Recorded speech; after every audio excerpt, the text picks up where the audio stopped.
Gwalior police ने tent कारोबारी के अंधे कत्ल का महज 6 घंटे में सनसनीखेज खुलासा कर दिया है। पुलिस के अनुसार लेन देन के विवाद में टेंट कारोबारी की उसी के नौकर ने निर्मम हत्या कर दी थी।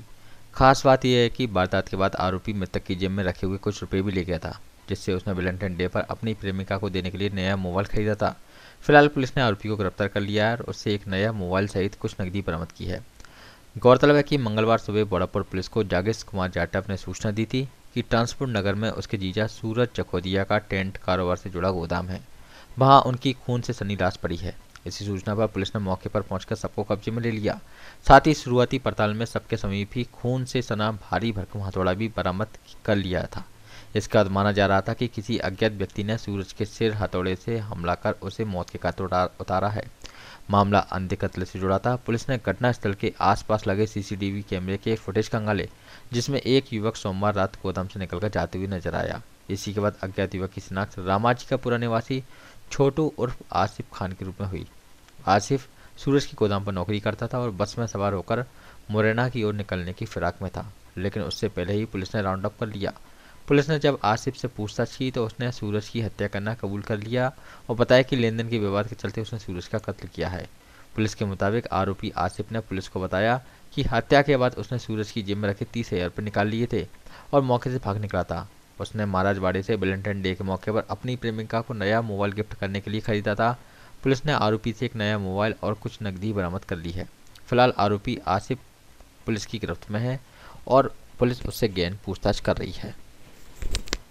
सुबह भौड़ापुर थाना क्षेत्र में 9 बजे हमें सूचना मिली थी कि पार्किंग नंबर 6 ट्रांसपोर्ट नगर में एक 30 से 35 साल के युवक की अपने ही वर्कशॉप में डेड बॉडी पड़ी हुई है। सीएसपी संदीप मालवीय और टीआई संतोष यादव तुरंत अपनी टीम के साथ में घटनास्थल पर पहुंचे और घटनास्थल का बड़ा ही साइंटिफिक तरीके से मौका मुआवना करने के बाद में और फॉरेंसिक एक्सपर्ट और फिंगरप्रिंट एक्सपर्ट की मदद लेते हुए इन्होंने पूरे जो एविडेंस थे उनको प्रिजर्व किया और फिर हमने अपनी 3 टीम बना के इस पूरे प्रकरण के जांच में लगा दी और उससे हमें कहीं एक टेक्निकल फैक्ट हमें मिला, जिससे एक संदिग्ध का चेहरा कुछ हमें कहीं एक सीसीटीवी फुटेज में नज़र आया।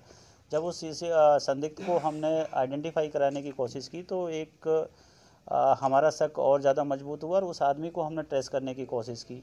तो उस आदमी को ट्रेस करने पे पता चला कि वो शहर छोड़ रहा है, तो बड़े ही कोऑर्डिनेटेड वे में हमने नाकाबंदी करवाई और उसको एक शहर से बाहर जाते हुए व्हीकल में से हमने उसको उतार के उसको हिरासत में लिया। हिरासत में लेने के बाद जब उससे हमने पूछताछ की तो उसने मर्डर करना कबूला है। जब उससे वजह की बारे में जानना चाहा तो उसने ये बताया कि जो मृतक है उससे उसके पैसे का कुछ लेन देन था और उस पैसे की लेन देन को लेके आपस में कुछ विवाद हुआ। तो वर्कशॉप में ही एक काफ़ी हैवी हैमर हथौड़ा वहाँ पे पड़ा हुआ था और उसने उसको सर में पीछे से बड़ा ही ज़ोरदार उस पर जब प्रहार किया तो उसके वहीं पे स्कल डैमेज हो गया और उसकी ऑन द स्पॉट डेथ हो गई। इसमें जब हमने उससे कारण जानना चाहा लड़ाई का तो उसने बताया कि कुछ पैसे का लेन देन था। तो जो मृतक की जेब में 30,000 रुपये होना अभी जो आरोपी वो स्वीकार कर रहा है कि उन 30,000 रुपयों को लेके वहाँ से निकल गया और वहाँ से मर्डर करने के बाद वो बाड़ा गया है और बाड़ा से अपनी गर्लफ्रेंड के लिए वैलेंटाइन डे के लिए गिफ्ट के लिए उसने मोबाइल ख़रीदा है। तो वो मोबाइल और कुछ पैसे उससे बरामद हो गए हैं। आरोपी ने मर्डर करने के बाद में अपने घर पे जाके जो खून से सने हुए कपड़े थे वो छुपा दिए थे और चाबी को कहीं किसी नाले के पास में फेंक दिया था। खून से सने हुए कपड़े हमने आरोपी के निशानदेही पर उसके घर से जब्त कर लिए हैं और जो चाबी है वो उसको अभी तक हम उसकी जो जगह बताई है उस पर वहाँ ढूंढ रहे हैं।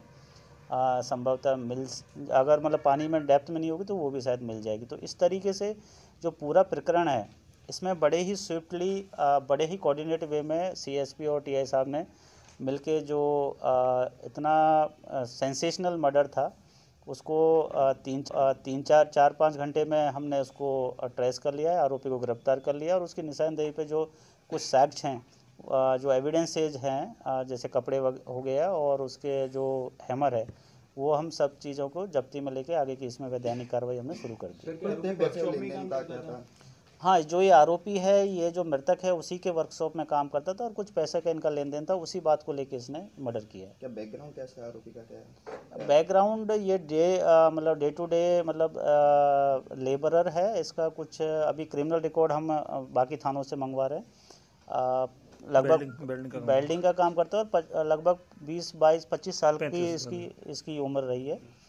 तो अगर इसका क्रिमिनल रिकॉर्ड होगा तो उस हिसाब से इसमें हम जो हमारा चार्जशीट है या जो उसमें उसको अटैच करेंगे और बाकी थानों से लिया जा रहा है। क्या मारने के इरादे से किया था या गुस्से में आके करा है इसको? ये घटना स्थल पर चूंकि दोनों ही मौजूद थे और अभी तक किसी और तीसरे आदमी की प्रेजेंस की अभी तक हमें कोई ऐसा साक्ष्य नहीं मिला है। तो इनमें आपस में वहाँ कुछ विवाद हुआ है और बड़े ही इसने शातिर तरीके से मारने के बाद में वहाँ से ये निकला है। इसने वहाँ पे लाइट बंद की है, शटर डाउन किया है, लॉक लगाया है, तो एविडेंस भी छुपाने की और कहीं ना कहीं इसके मन में पहले से ही इसका इरादा था कि आज अगर इसने मेरी कुछ बात नहीं बनती है तो कुछ ऐसी घटना कारित करूँगा।